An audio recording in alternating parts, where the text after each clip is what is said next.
दोस्तों आज की हमारी वीडियो का टॉपिक है एसी एनालॉग एम्पेयर मीटर।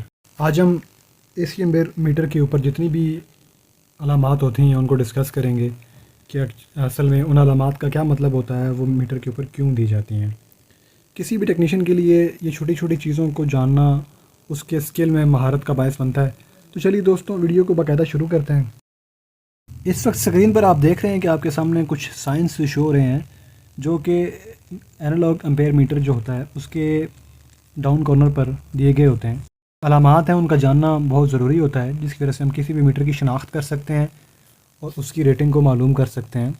आइए एक एक करके उन तमाम अलामात को हम डिस्कस करते हैं। सबसे पहली चीज़ जो आपके सामने स्क्रीन पर शो हो रही है वो आप देख रहे हैं कि एक खाली स्टार है जिसके नीचे लिखा है कि 500 वोल्ट। एनालॉग एम्पेयर मीटर के ऊपर आप ये स्टार देखते हैं तो स्टार का ये मतलब है कि ये जो आपका एनालॉग एम्पेयर मीटर है ये 500 वोल्ट एसी पर टेस्ट किया गया है। क्योंकि अब हम यहाँ पर एसी मीटर की बात कर रहे हैं तो जो वोल्ट हम यहाँ पे डिस्कस करेंगे वो भी एसी होंगे।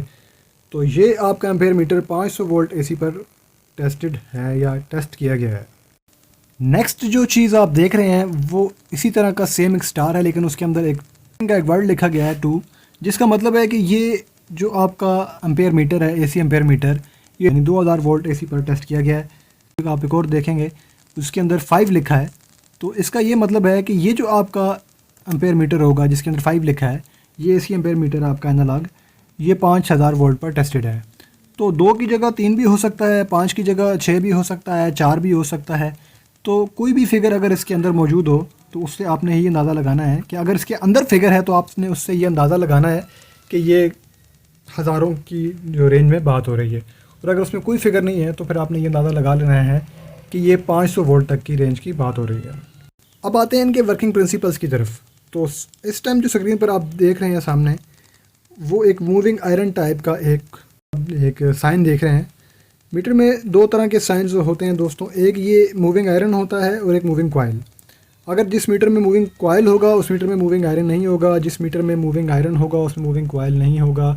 दोनों में से एक ही जो उसका मेथड है ऑपरेटिंग का या मेजरमेंट का वही हो सकता है। अब डिस्कस करते हैं कि मूविंग आयरन एक्चुअल में है क्या चीज़। मूविंग आयरन इंस्ट्रूमेंट या मूविंग आयरन जो मीटर होते हैं दोस्तों वो एसी और डीसी करंट और वोल्टेज को मेजर करते हैं, यानी कि एसी और डीसी दोनों पर वो काम करते हैं। मूविंग आयरन में जो मैग्नेटिक फील्ड होता है वो कॉइल में मौजूद एक करंट से पैदा होता है, जिसकी वजह से मूविंग आयरन जो है वो अपना वर्क करता है। और ये नॉन डायरेक्शनल होता है। ये वर्क इस तरह करता है जिस तरह डीसी क्या जिस तरह इसे सप्लाई मिलती है अपना सीटी से, S1 और S2 के जो दो कॉन्टैक्ट्स होते हैं उनसे जब इसको सप्लाई मिलती है इसके कॉइल को, तो इसका कॉइल एक मैग्नेटिक फील्ड पैदा करता है जिससे इसके अंदर एक लगा हुआ जो मूविंग आयरन पार्ट होता है वो मूव करता है। वो उसकी अपनी एक स्पेसिफिक रेशो होती है, उसकी एक मेजरमेंट होती है जिससे ये कि एम्पेयर्स को शो करवाता है। नेक्स्ट हम बात करते हैं मूविंग कॉइल की। मूविंग कॉइल मीटर होते हैं एक्चुअल में वो अपनी दुरुस्तगी और हसासियत की वजह से बड़े पैमाने पर इस्तेमाल होने वाले मीटर होते हैं। ये मीटर डायरेक्शनल होते हैं, ज़्यादातर जो है वो डीसी जो मेजरमेंट के लिए इस्तेमाल किया जाता है। वर्क होता है वो कॉइल के थ्रू होता है। अब नेक्स्ट जो चीज़ है वो है इसका साइन, एसी और डीसी का साइन होता है। आप देख रहे हैं समंदर की लहर की तरह का एक साइन है जिसका मतलब है कि ये एसी मीटर है, और अगर इसकी बिल्कुल ये लाइन सीधी हो या इसके नीचे कोई डॉटेड लाइन हो तो इसका मतलब होगा कि ये डीसी मीटर है, और अगर इसके नीचे एक सीधी लाइन भी हो तो इसका मतलब होगा कि ये मीटर एसी और डीसी दोनों पर वर्क करेगा। नेक्स्ट बात करते हैं इसकी फ़िज़िकल जो फिटिंग होती है या जिस एंगल में इसने फिट होना होता है उन एंगल्स की बात करते हैं। आप देख रहे हैं सामने स्क्रीन पर कि एक उल्टा टी शेप की आपके सामने एक साइन है।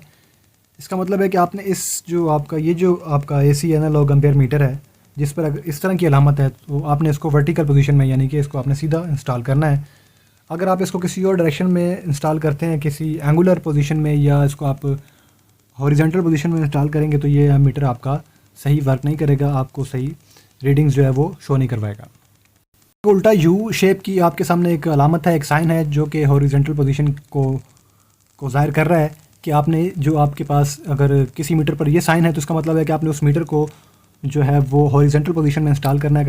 अगर आप उस मीटर को किसी और पोजीशन में इंस्टॉल करेंगे तो आपका वो मीटर जो है वो एक्चुअल वर्किंग जो है वो नहीं करेगा और सही रीडिंग नहीं बताएगा।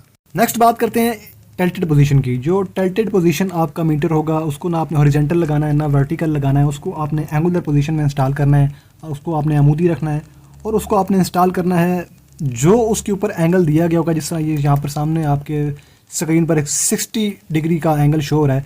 जो एंगल आपके मीटर पर शो होगा या जो साइन उस पर मौजूद होगा, जो एंगल उस पर बना होगा, उसी एंगल में आपने उस मीटर को इंस्टॉल करना है, तभी वो सही तरह से अपनी रीडिंग शो करेगा और सही वर्किंग कर पाएगा। बात करते हैं इसके स्केल में जो एरर होता है उसकी।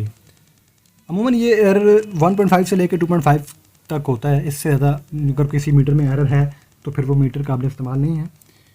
तो इतना जो एरर है वो चल जाता है प्लस माइनस, यानी कम भी हो सकता है, ज़्यादा भी हो सकता है, 2.5 1.5। तो इस एरर का मतलब होता है कि जो मीटर का जो मुकम्मल स्केल है और रीडिंग के दरमियान में 1.5 का एरर है, मतलब कमी पेशी हो सकती है। एग्जैक्ट बिल्कुल आप इस रीडिंग को ना समझें। ये एनालॉग एम्पेयर मीटर की बात कर रहा हूँ। और इसी तरह इसमें 2.5 भी हो सकता है। दो स्केल आते हैं। अगर किसी मीटर के ऊपर 1.5 लिखा है तो आप इस समझ जाएं कि इस मीटर का जो है स्केल है वो 1.5 का एरर प्लस माइनस देता है।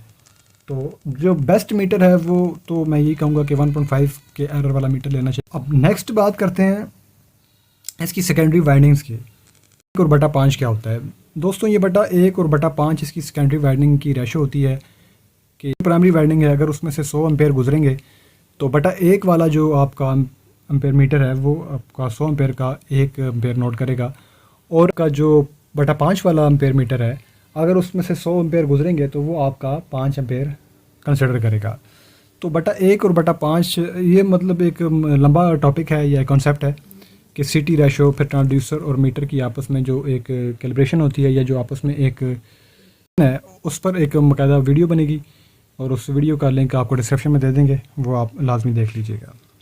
नेक्स्ट हम बात करते हैं इसके जो फिज़िकल इसकी जो फिटिंग है उसकी जो इसके मेजरमेंट्स हैं या फ्रेम साइज़ की बात करते हैं। तो इसमें मुख्तलिफ़ फ्रेम साइज़ आते हैं एनालॉग मीटर में।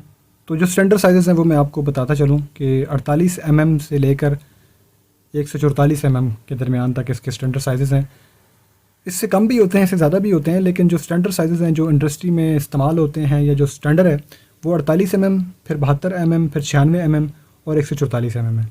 मैक्सिमम जो अमूमन जो इस्तेमाल होते हैं वो ज़्यादातर 96 mm के, 72 mm के और 48 mm के देखे गए हैं।